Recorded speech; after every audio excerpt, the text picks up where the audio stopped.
سوال: چرا نماز نمیخوانی؟ چرا نماز نمیخوانی؟ بله، بدون مقدمه میگم. بدون مقدمه میگم. چرا نماز نمیخوانی؟ چرا؟ آیا معنای نماز را میدانی؟ برادرم و خواهرم، سخن من متوجه کسانی که به خدا و پیامبرش ایمان ندارند نیست.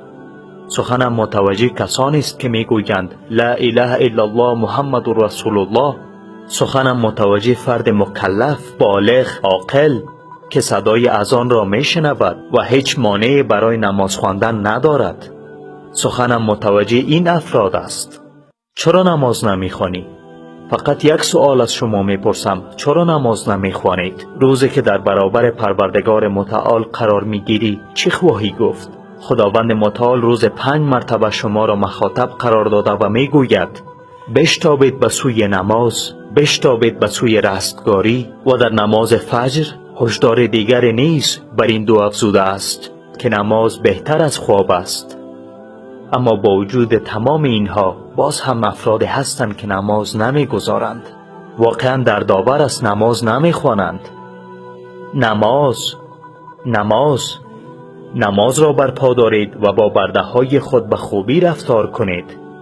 اینها آخرین کلمات بود که بر زبان آورد رسول خدا صلی الله علیه و سلم. نماز نور چهره است، نور قلب است و نور زندگی است. تمام ریسمان ها پوسیده می شوند مگر ریسمان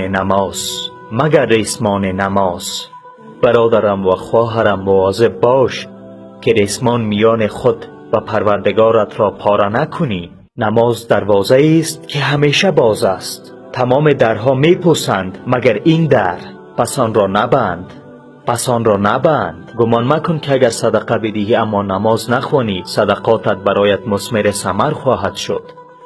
خواهرم، گمان مکن که رعایت حیا و عفتت با وجود بینمازیت به تو سودی میرساند. نماز قبل از هر چیز، بعد از هر چیز و همراه با هر چیز است. نماز رزق و روزی می آورد و موجب جلب منفعت است. انسان را از زشتی باز داشته و تمام خیر دنیا و آخرت را متوجه انسان می کند. آیا دچار غم شده ای؟ آیا دچار مشکلات شده ای؟ آیا مشغولیت ها و مصیبت های دنیا تو را اذیت می کند؟ آیا واقعا در زندگیت مایوس شده ای؟ از نمازت محافظت کن. هرگاه برای رسول خدا صلی الله علیه و سلم در امر پریشانی و مشکل پیش می آمد به نماز پناه می برد.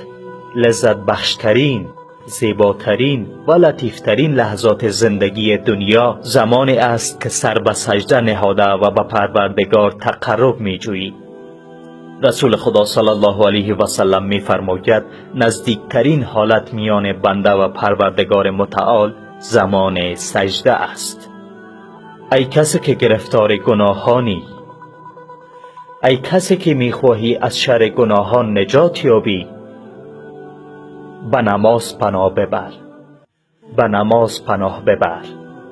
همانا نماز از کارهای زشت و ناپسند باز می دارد. می دانی خداوند متعال در این دنیا تو را به چه چیزی فرمان داده است؟ وما امروا الا ليعبدوا الله مخلصین له الدین حنفاء ويقيموا الصلاة. بعد از توحید و نماز را برپا دارند و زکات را بپردازند و این است آیین راست و مستقیم. نماز از بزرگترین اسباب جلب رزق است. خداوند متعال در این مورد می فرماید وأمر أهلك بالصلاة واصطبر عليها لا نسألك رزقا نحن نرزقك. ما به شما روزی می دهیم تا بدانی که یکی از بزرگترین اسباب جلب روزی و دفع فقر نماز است. تا کی می خواهی به بی‌نمازیت ادامه دهی؟ از کجا می دانی که تا پایان این بسته تصویری زنده می مانی؟ عمر انسان ناپایدار است. نماز بخوان. ارتباط جدید میان خود و پروردگارت برقرار کن. توبه کن توسط کلید نماز. خداوند متعال می فرماید فخلف من بعدهم خلف اضاعوا الصلاة واتبعوا الشهوات فسوف يلقون غيا. آنها نماز را ضایع کردند، آن را ترک نکردند، اما از وقت آن به تأخیر انداختند. آن را به تأخیر انداختند.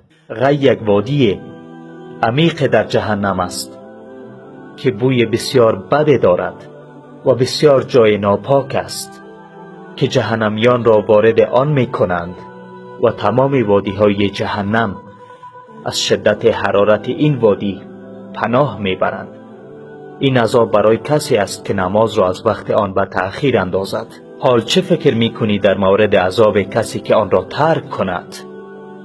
عزیز من، این پیام برای کسی است که قلب سلیم داشته یا گوش شنوا دارند. پندی است: به نماز بازگرد و خواهی دید که در زندگیت چه تغییرات اساسی پیش خواهد آمد. پروردگارا ابلاغ کردم. پروردگارا شاهد باش. پروردگارا تمام کسانی که در امر تولید این بسته تصویری شرکت داشتند و کسانی که به نشر آن می پردازند در روز قیامت شفیع همگی ما قرار بده یا رب العالمین. السلام علیکم و رحمت الله و برکاته.